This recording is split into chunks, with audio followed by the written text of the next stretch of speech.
नमस्ते दोस्तों, आपका स्वागत है हमारे YouTube channel Giri the learning centre में।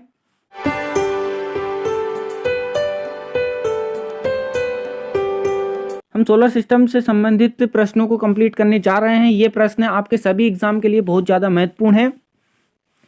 सोलर सिस्टम के कुछ प्रश्नों को हम पिछले वीडियो में कंप्लीट कर चुके हैं। यदि आपने उस वीडियो को नहीं देखा है तो आई बटन में जाकर या फिर डिस्क्रिप्शन में उसका लिंक दिया हुआ है, वहाँ पर जाकर आप वीडियो को देख सकते हैं।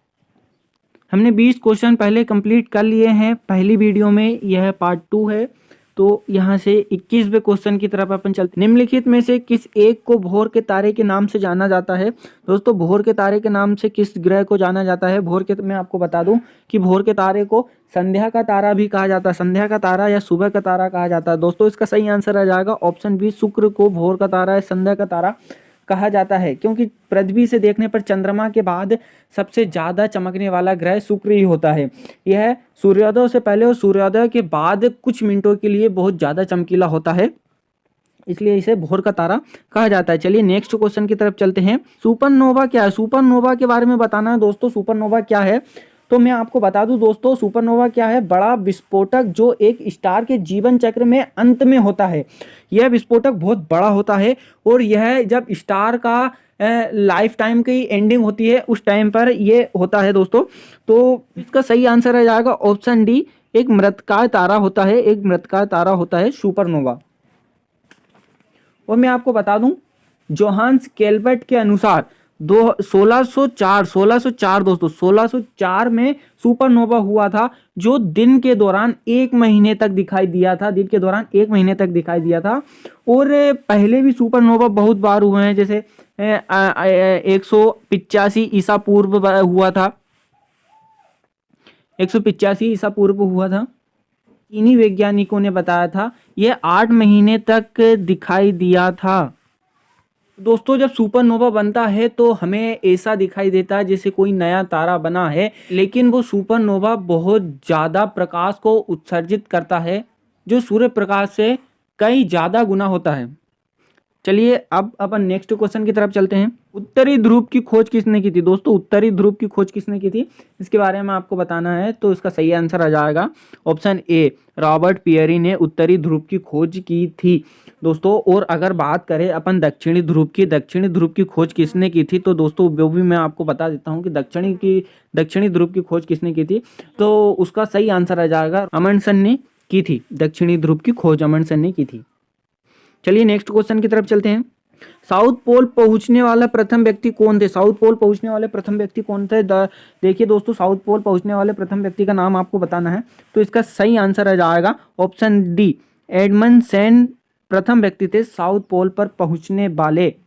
और मैं आपको बता दूं दोस्तों, एडमंडसन और रॉबर्ट फॉल्कन, इन दोनों की टीमों के बीच में मुकाबला हुआ था। रॉबर्ट फॉल्कन पहुंचे, उससे पहले ही एडमंडसन वहां पर पहुंच चुके थे। इसका कारण था कि एडमंडसन शॉर्टकट रास्ते से वहां पर पहुंच गए थे।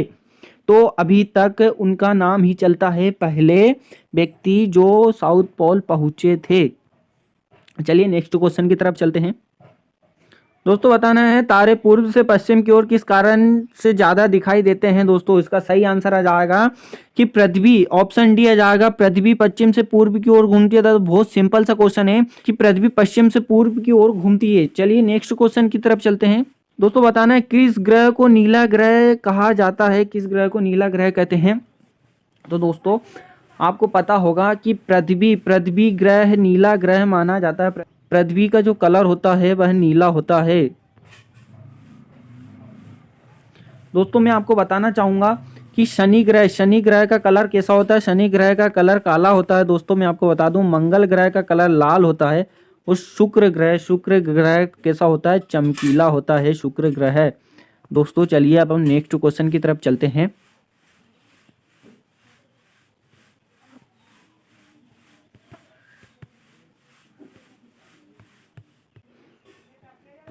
दोस्तों, बताना है पृथ्वी स्थिर है किन किन के बीच में पृथ्वी स्थिर है दोस्तों?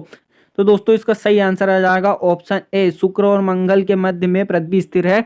दोस्तों, मैं आपको बताना चाहूंगा, तो अपना बुध प्रथम ग्रह पर होता है, दूसरे पे शुक्र होता है, तीसरे पे पृथ्वी होता है, चौथे पर मंगल होता है, पांचवें पर बृहस्पति, छठवें पर शनि होता है और सातवें पर अरुण होता है और आठवें पर वरुण होता है। तो इसके बारे में इस क्वेश्चन में पूछा गया है पृथ्वी किन दो ग्रहों के बीच में है। तो पहला हो जाएगा शुक्र ग्रह और दूसरा हो जाएगा मंगल ग्रह। तो दोस्तों ऑप्शन ए आएगा, शुक्र ग्रह और मंगल ग्रह के बीच। ऑप्शन ए वाला सही है, शुक्र ग्रह और मंगल ग्रह के मध्य में पृथ्वी होती है। चलिए नेक्स्ट प्रश्न की तरफ चलते हैं। दोस्तों बताना है किस दिन पृथ्वी सूर्य के सबसे निकट होती है। दोस्तों किस दिन पृथ्वी सूर्य के सबसे निकट होती है? दोस्तों सही आंसर है ऑप्शन डी, 3 जनवरी को पृथ्वी सूर्य के सबसे ज्यादा निकट होती है। चलिए नेक्स्ट प्रश्न की तरफ चलते हैं। पृथ्वी सूर्य से अपनी अधिकतम दूरी पर होती है किस दिन, बताइए। दोस्तों अभी अपन ने बात की कि पृथ्वी सबसे कम दूरी पर कब होती है, सबसे ज्यादा दूरी पर कब होती है। तो इसका सही आंसर आ जाएगा ऑप्शन डी, 4 जनवरी को सबसे ज्यादा दूरी पर होती है। चलिए नेक्स्ट क्वेश्चन की तरफ चलते हैं।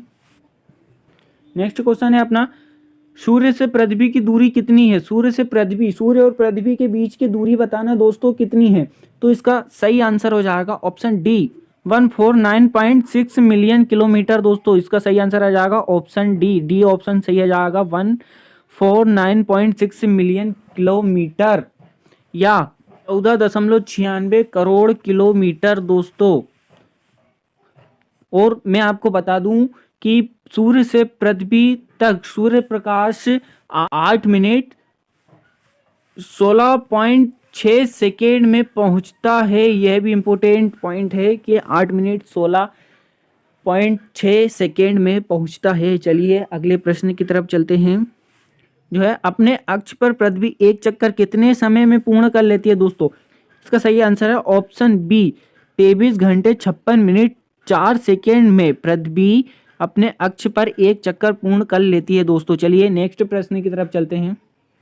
पृथ्वी के सबसे निकट स्थित ग्रह कौन सा है? दोस्तों पृथ्वी के जो सबसे पास वाला ग्रह है वो कौन सा है दोस्तों? तो अभी मैंने आपको बताया कि पृथ्वी के पास में सबसे पास में एक तो शुक्र ग्रह है और दूसरा है मंगल ग्रह।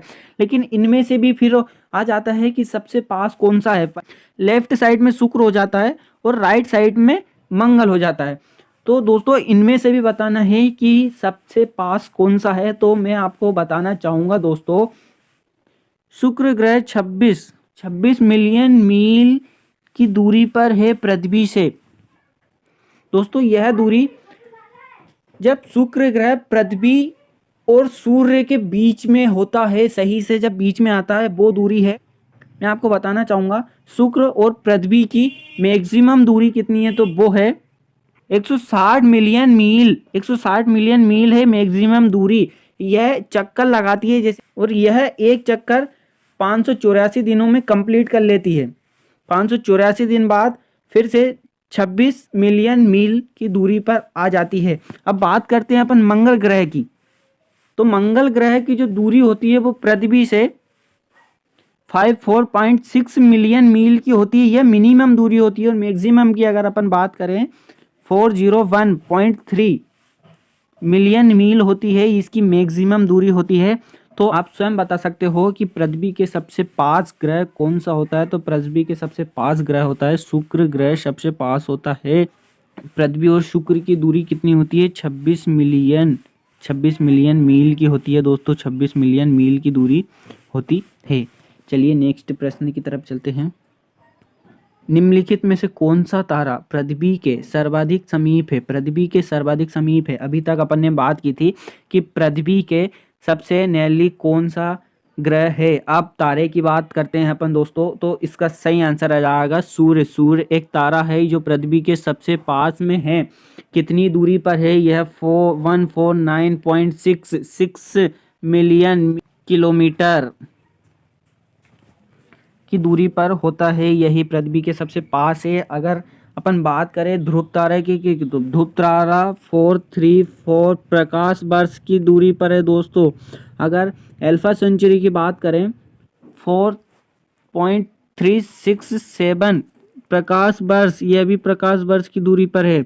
लुब्धक की अपन बात करें तो 9 प्रकाश वर्ष की दूरी पर है। चलिए नेक्स्ट प्रश्न की तरफ चलते हैं। यह किसने सर्वप्रथम प्रतिपादित किया कि सूर्य हमारे सौरमंडल का एक केंद्र है और पृथ्वी उसकी परिक्रमा करती है? तो दोस्तों इसका सही आंसर आ जाएगा ऑप्शन डी, कोपरनिकस ने सर्वप्रथम बताया था कि पृथ्वी सूर्य का परिक्रमा करती है। चलिए नेक्स्ट प्रश्न की तरफ चलते हैं। किसने सबसे पहले पृथ्वी की परिधि को मापा था? दोस्तों इसका सही आंसर आ जाएगा इरेटोस्थनीज ने सबसे पहले पृथ्वी की परिधि को नापा था। तो वो कितना नापा था? वो नापा था 40075 किलोमीटर। दोस्तों सबसे पहले परिधि नापी थी इरेटोस्थनीज ने, जो कितनी नापी थी? 40075 किलोमीटर। चलिए नेक्स्ट प्रश्न की तरफ चलते हैं।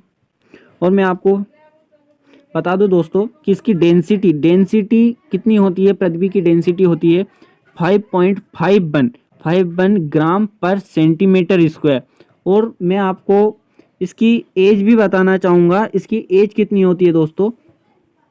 तो पृथ्वी की अभी तक एज हुई है 4.543 बिलियन ईयर्स। चलिए नेक्स्ट प्रश्न की तरफ चलते हैं।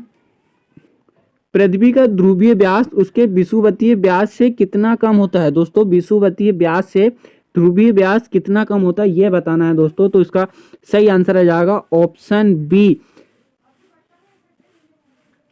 43 किलोमीटर। दोस्तों मैं आपको बताना चाहूंगा कि जो ध्रुवीय व्यास होता है वो 12714 किलोमीटर होता है। और ये विषुवतीय व्यास होता है, ये होता है 12750। जब विषुवतीय व्यास में से ध्रुवीय व्यास को माइनस करोगे तो इसका आंसर आ जाएगा 42 किलोमीटर लगभग। चलिए नेक्स्ट क्वेश्चन की तरफ चलते हैं। पृथ्वी का विषुवतीय व्यास लगभग कितना होता है? मैंने अभी आपको बताया था विषुवतीय व्यास और ध्रुवीय व्यास। पृथ्वी का विषुवतीय व्यास कितना होता है? 12750। तो इसका सही आंसर आ जाएगा ऑप्शन बी 12750 किलोमीटर होता है विषुवतीय व्यास। चलिए नेक्स्ट प्रश्न की तरफ चलते हैं। पृथ्वी को उसके काल्पनिक अक्ष पर घूमने को क्या कहते हैं? तो दोस्तों पृथ्वी के उसके काल्पनिक अक्ष पर घूमने को क्या कहते हैं? तो इसका सही आंसर आ जाएगा ऑप्शन सी घूर्णन कहते हैं उसके काल्पनिक अक्ष पर घूमने को। चलिए नेक्स्ट प्रश्न की तरफ चलते हैं। दोस्तों पृथ्वी अपनी कक्षा में गति करती है, यह प्रश्न है। इसका सही आंसर हो जाएगा ऑप्शन ए आ जाएगा पश्चिम से पूर्व की ओर पृथ्वी गति करती है। चलिए अगले प्रश्न की ओर चलते हैं। पृथ्वी तथा सूर्य के मध्य सर्वाधिक दूरी किसके दौरान होती है? दोस्तों पृथ्वी और सूर्य के मध्य सर्वाधिक दूरी किसके दौरान होती है? 4 ऑप्शन दिए हैं दोस्तों, इनमें से एक सही आंसर है। इसको आपको बताना है कमेंट बॉक्स में लिखकर।